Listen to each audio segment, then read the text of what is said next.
Welcome to the Leadbeam Legends podcast, where we bring together the sharpest go-to-market minds in restaurant tech and POS. I'm your host, Gabe Naviasky, co-founder of Leadbeam, the #1 restaurant tech and POS field sales platform.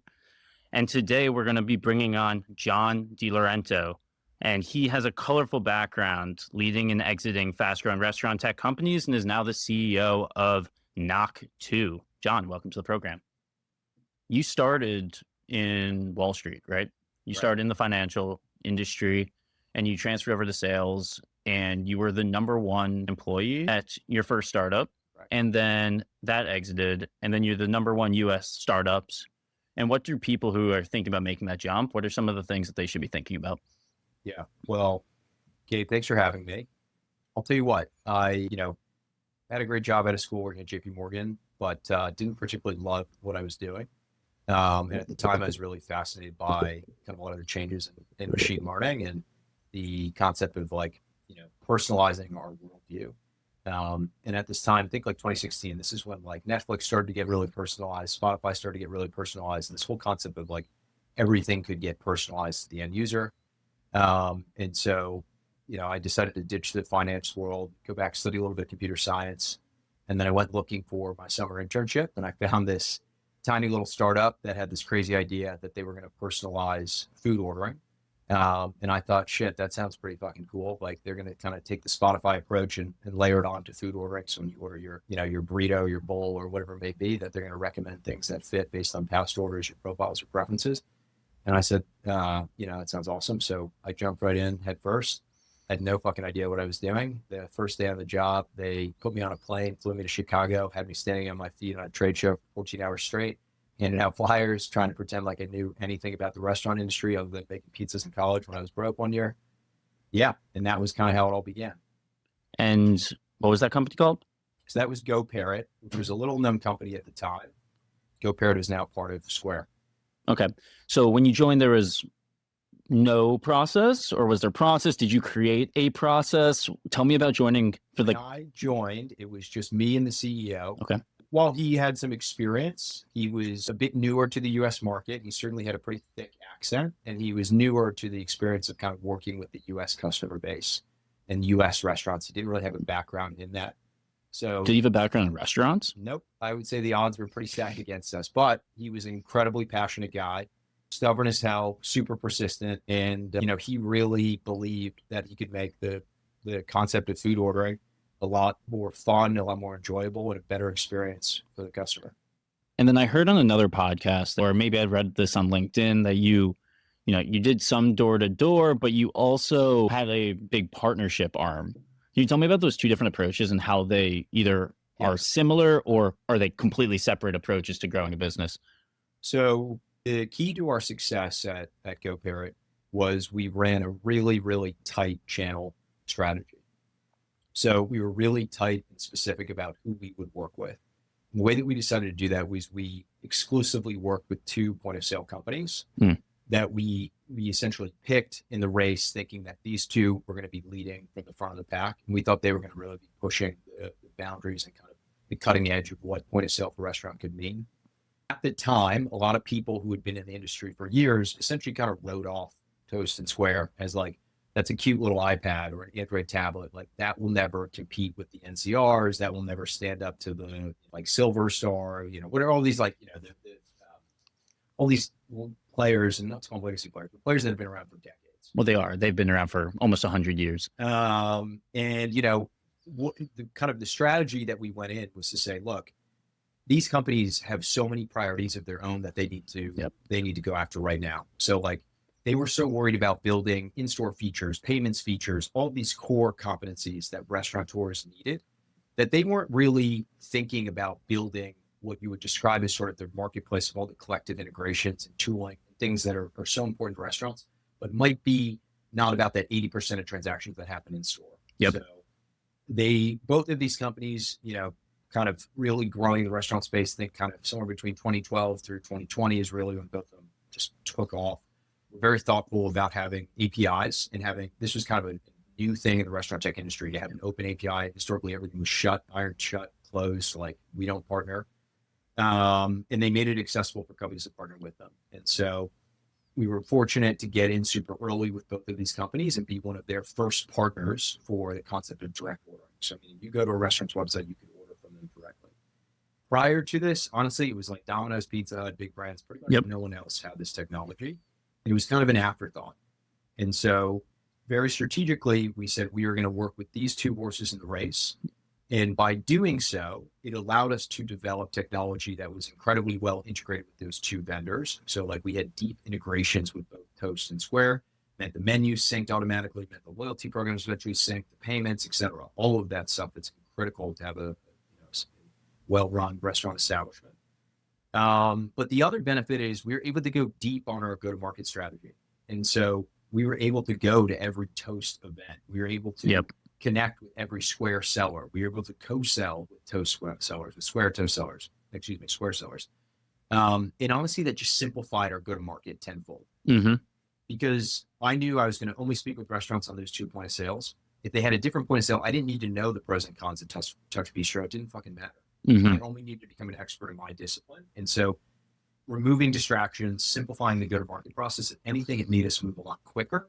And we were much faster to the no, sorry, we can't help you, or yes, we are actually known for this because we exclusively work with Toast or Square restaurants.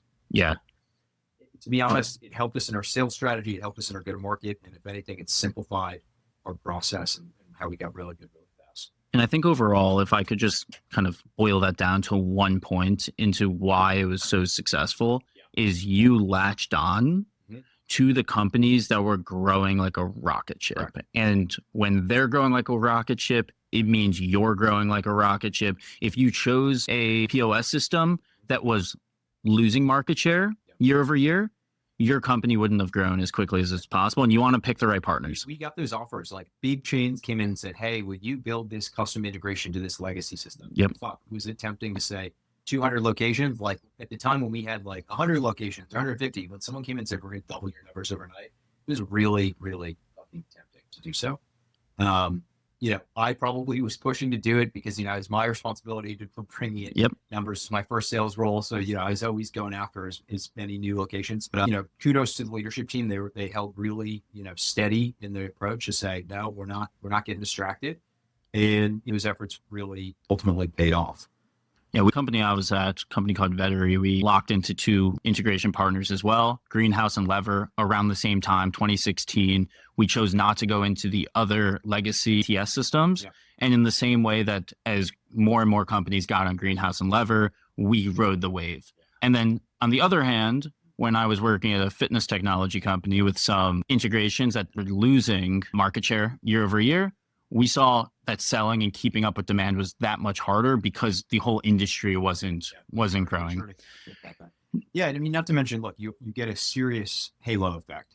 Like we used to write email sequences or outbound, literally in the subject line, I would put in brackets, Square plus GoParrot, Square or Toast plus GoParrot. And when you open that cold call, when you show up in that meeting and you say, hey, the reason why I'm here is we are a Toast integration partner. We are in the Toast marketplace, and we are their 1 or 2 partners that help you do direct online ordering. People give you the time of day because they're like, shit, I use Toast. Toast is my vendor. I want to know if there are updates, if there are things that I can do better with it, and they're here to listen. If we went in and said, hey, we're this generic online ordering thing, blah, blah, blah, blah, blah, they're like, look, I'm with Toast. I already got this figured out, right? And so it just immediately, it opened a lot more doors to already be established with a partner, and it created a significant halo effect if people are like, all right, I'll give you the time of day.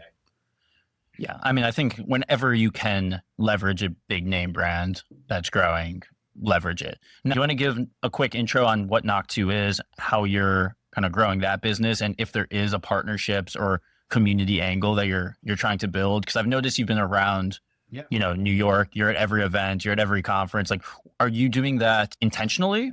Or is that just like you like meeting people and you like going on podcasts and talking to me?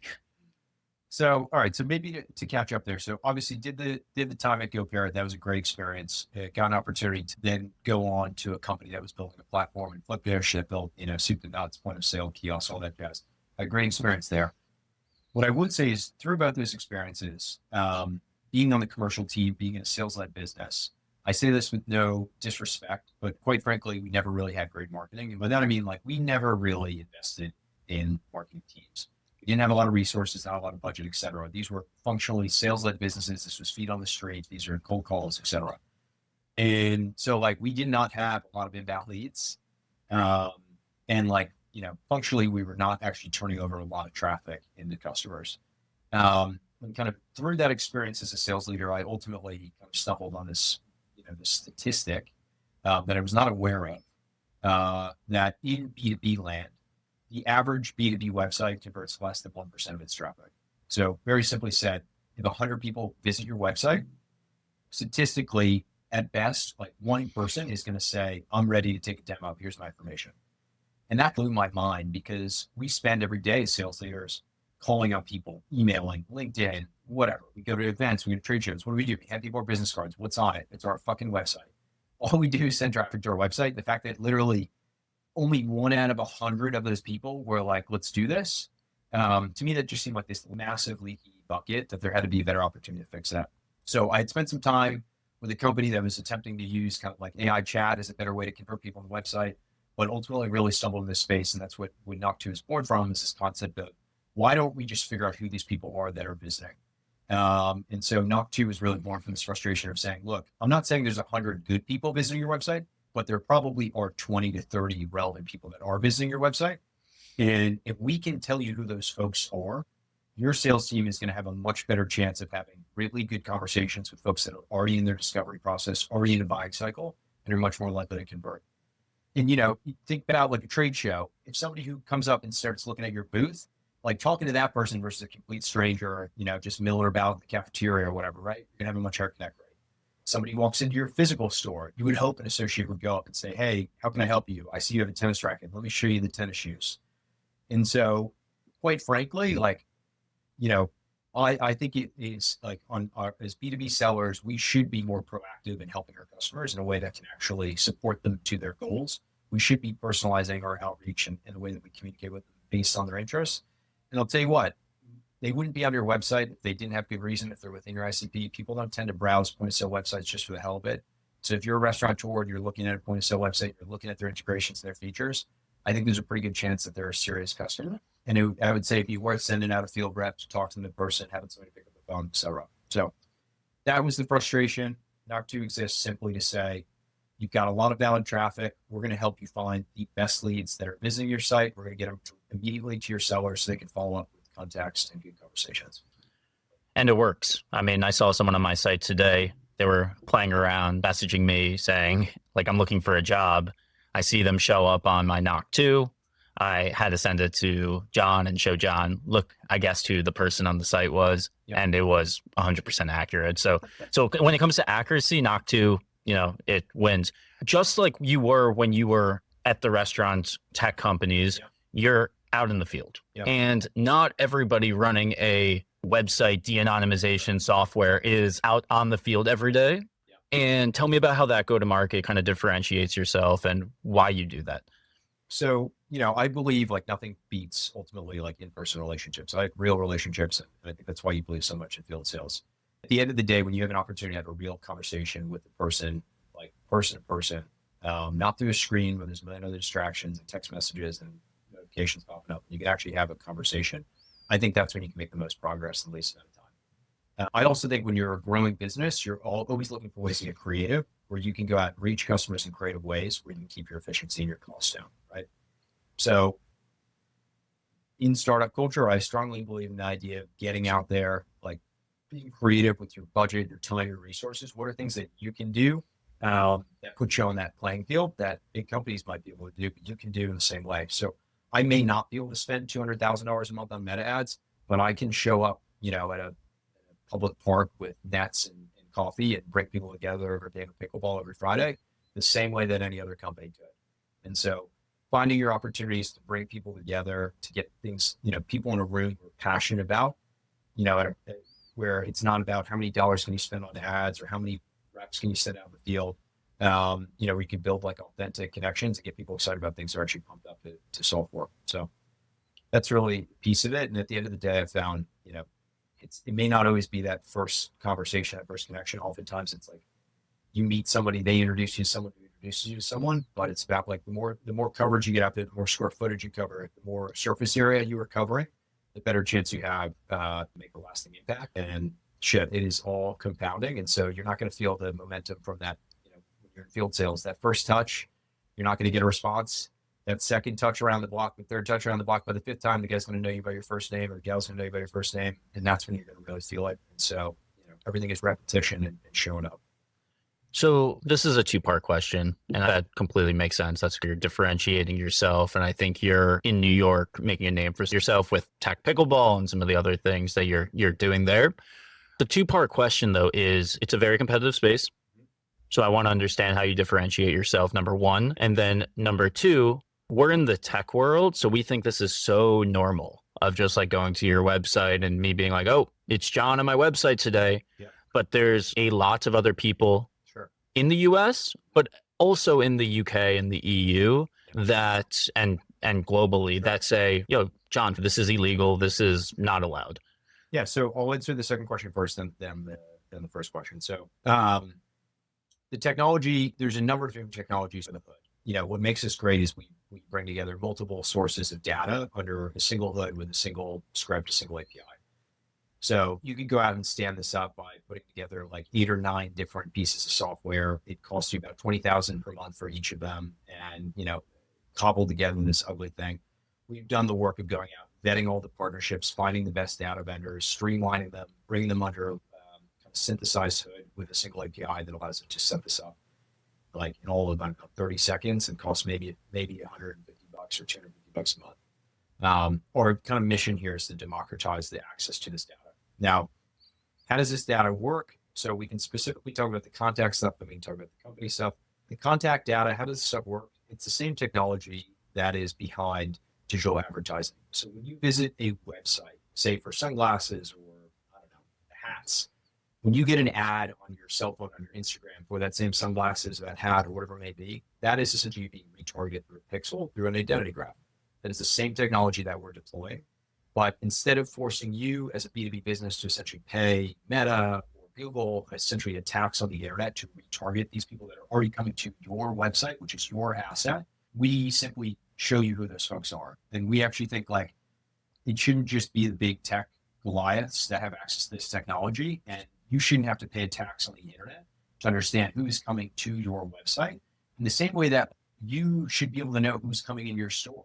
Right? Like you have every right to understand who these people are when they come in the store. You're allowed to have a conversation with them, et cetera. There's nothing wrong with that. That's how business has been conducted for, centuries, right? And online, we believe the exact same thing. If someone is coming to your business, just because it's your digital doorstep versus your physical doorstep, if they want to be protected, they have every right to. They're allowed to use privacy browsers or whatever it may be. But if they're choosing to use an open and public browser like Chrome, and the technology exists where they're able to be identified because they have consented to be identified at some point in their internet journey, then we believe that business owners should have every right to be able to understand who their traffic is, who's coming to their site, and they should be empowered to do so the same way that these massive tech companies do. So functionally, same type of technology as digital advertising, and we believe that small and medium-sized businesses should have the same technologies and capabilities as the tech clients. So that's really it. And is there a reason why what is your ideal customer profile today? For us, so, we primarily serve what you describe as startup and scale up businesses. The reason why we serve those businesses, and particularly those that are sales-led and have outbound sales motions, the reason why we serve those teams is because we know what it's like to be in those teams' shoes. As a former, CRO, VP of sales, et cetera, I know what it's like to have a quota every single month or every single quarter. I know what it's like to have sellers who are crushing it and sellers who are under quota.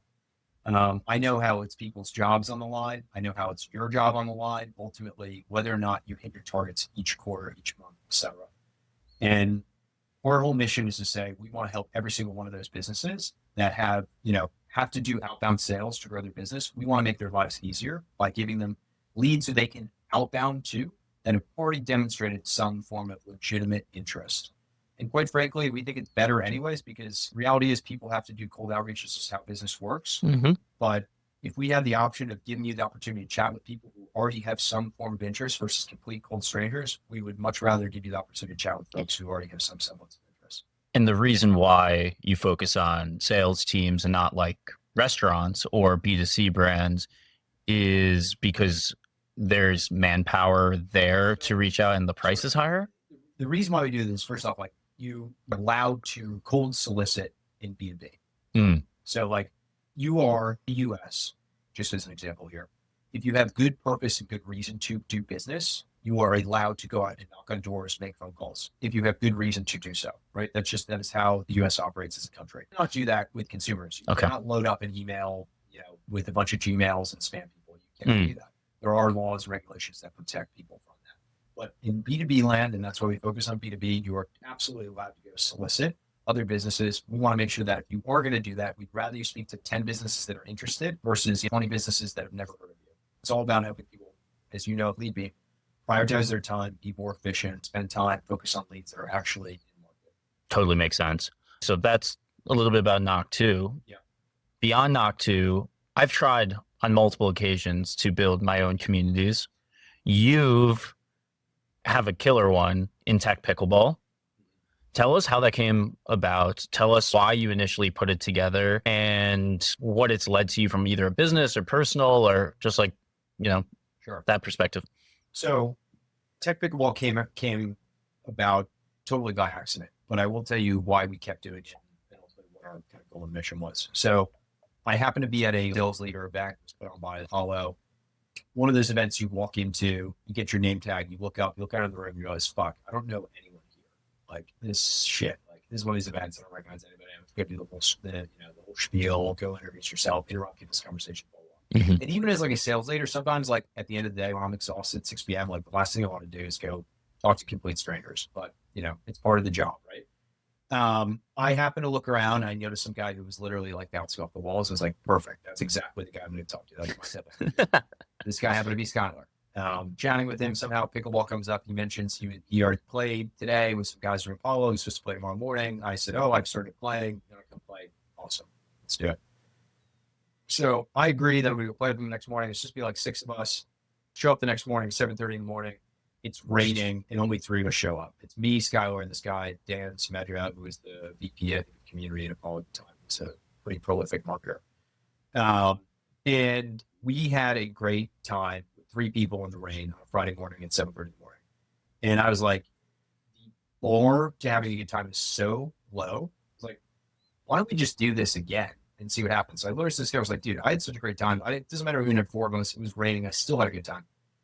Why don't we just bang this up on LinkedIn and see what happens? So truly, I put together a Google form, tossed up on LinkedIn and said like, hey, we're playing pickleball next Friday. I felt this form for interested. Skylar did the same thing. Him and I both brought our own nets, like carried them over. And I was like, you know what? Like through experience of other mentors and people in my life, I was like, you know what? Let's sweeten this a little bit. I'm going to put in the extra effort. I'm going to go pay out of pocket. I'm going to go get a couple of things, boxes of Joe, some bagels.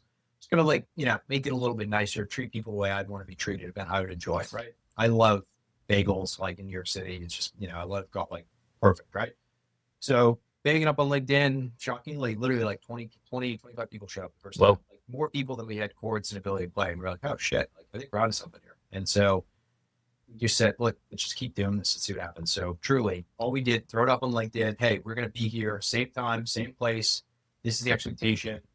You don't need to bring a paddle. You don't need to know how to play. I don't care if you show up at 9:30, like, the whole idea was like lower the barrier to entry, make it incredibly accessible, make it incredibly inviting, make it easy. And quite frankly, we rode this organic way. Pickleball was exploding. People were interested in playing. And in New York City, as you know, it's hard to come about free events that are a good time. It also we kind of, once again, this was not intentional. We stumbled on this idea of a lot of networking events in New York City or drinking and at night, cocktail parties, name tags. We were the complete opposite. This was early morning, exercise, no name tags, no bullshit. And people loved it because they could show up and just be themselves. It wasn't, oh, I'm John. What do you do for work? It was just like, oh, hey, is this your first time that you played before? And then naturally, of course, people on the court started talking about work before and after. And I'll tell you what, it's all just about showing up consistently. That was it. We just fucking did it for about 40 something weeks in a row, just every single week. And in the middle, in August at 6:30 in the morning, when you're dragging 7 nets and boxes of Joe, it's the last thing you want to be doing. You want to be on the beach, you want to be in the Hamptons, whatever it may be. You do not want to be in New York City sweating your ass off. But, we showed up consistently. Next thing you know, we got picked up on newsletters, all these publications, all this shit.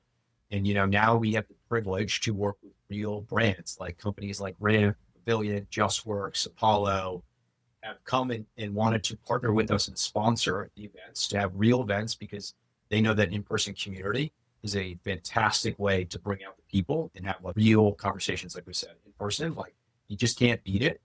And I'll tell you what, like the JustWorks example, like this is a few weeks ago, like they work with small business owners, they work with startups. If you're a startup founder, it's a hell of a lot more fun to go play pickleball in the morning and meet a bunch of other founders than sit on a 30-minute demo and look 100%. Look through your PEO software. And so at the end of the day, like we're all people, we're all humans. Like, yes, you can still learn about the product, but fuck, if you can have like a good time at the same time, like you just can't beat it. So yeah, that was the story of Tech Pickleball. Very fortunate to work with a really smart, hungry, talented, energetic guy who was off the wall. His name's Skylar. He shows up every week. He brings the pickle hat. He writes an incredible newsletter. He brings the energy. I do a lot of the behind the scenes stuff, but it's awesome. And I encourage anybody who's not been to show up every single Friday morning at Karen Park. Well, congrats, because it's everywhere. And it seems like similar to some of your other opportunities where you picked a good person to partner with. It seemed like you were employee number one at GoParrot. You had the CEO at, Flipdish. You had a strong management team over there. And then, at Knock 2, you've been able to kind of cultivate a culture that leads you to growth, as well as ride the wave, because pickleball had a wave. Yep. These POS companies had a wave. And then the third piece is, the in-person experiences. Curious, when you meet all of these people, like at a Tech Pickleball or whatever it is, how do you keep track of all the people you meet? Honestly, I wish I had a personal CRM or tool. I probably should be taking with me. With a quick voice note? No, I really should, because I don't, and I'm terrible about it. You'll probably notice, and if anyone Tech Pickleball listens to this, like I do a lot of hey man, hey guy, hey dude, because like I'm also out, I'm shaking hands, I'm doing the whole thing. Kissing baby, sidearm, whatever. I'm like, because, not to go off topic, but like with events, the most important thing, this is for anyone who wants to like throw an in-person event. The best thing you can do as a host is not just stand in the middle and wave your arms and talk to people, Every time somebody shows up, you need to go stop your conversation, go introduce yourself to that person, thank them for being there, shake their hand, ask them questions, learn about them, and then you need to introduce them to someone else at the event. And that is only when you can leave that person. Is like, not only are you going to say, hey, by the way, thank you for giving me time out of your day to show up for this thing. I want to know about you. I want to know why you're here. I want to know what you're passionate about. By the way, let me connect you with someone so that you're not here on an island. And that is what makes a successful event, is making those connections. Because every other event, you see people just stand around on their own. And like the last thing you want is people feeling uncomfortable and not to come back. People come back when they build a real bond, a real connection. So. And the key, though, is that last piece. Everybody knows how to, in sales at least, is ask good questions, like learn about people. It's all about them. But if you're able to connect them with someone else, then they've built a connection, and then they'll get something out of the event, which is what they care about. Yeah, I mean, look, I take that practice to like sales in general. People always ask me like, oh, what are your methodologies? I honestly, like, I think methodologies can be helpful, training techniques and practices. I don't really care about spin selling or this or that. Like I always tell this to people, maybe it's because I'm a simpleton, but I always say like, show up with genuine curiosity, try to solve the actual problem. And that may mean like, you are not the solution. And that may mean I actually know a guy I can introduce you to that is the solution.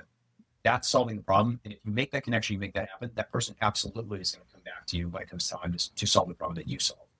And so, some people might call that karma or whatever, but I truly believe like, show up, actually figure out what is the problem, what do they want to do, make that connection, make it happen, solve the problem, And it's a huge thing in field sales, because you're usually working with busy business owners, right? Who have a million fucking things going on. And particularly in restaurant tech, someone's literally helping people move their stuff, get things set up, plug things in, get the internet back, whatever it may be.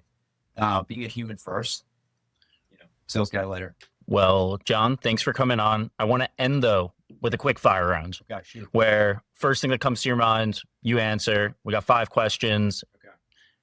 What's the single best method to reach a prospect? Pick up the phone. Pick up the phone, a cold call. Great answer. What's the most overrated sales metric? Spending too much time obsessing over the metrics, maybe. I don't know. Stop. What's one word that describes either a perfect first sales hire or first employee at a startup? High motor, willingness to learn, willingness to self-teach, just like insatiable curiosity and drive. Like that's it. Like there's no playbook. You don't necessarily know how it fits in, what the messaging is, who the customer is. You just got to figure all those things out. And ultimately, to figure that out, you just need to get in enough opportunities where you continue to learn and like shape that ball, which is, what is the message? Who is the person who is speaking to? What problem is solving? So You can't work smart if you've never worked hard. What's the biggest lesson you've taken from any of your career journeys, and how have you used that in your startup? surround yourself by smart people, mentors, people that push you, people that challenge you, and force yourself to deliver your performance to them, regardless of whether or not they ask it, to hold yourself accountable. And last question, is B2B sales more art or science? There's a lot of science in the art, but I don't know. Maybe it's an art. I don't know. Okay, John picks art. I think it can be taught, but maybe it's an art. Just like, is cooking an art or a science? You tell me. It's an art, obviously. John, thanks for coming on. Really appreciate it.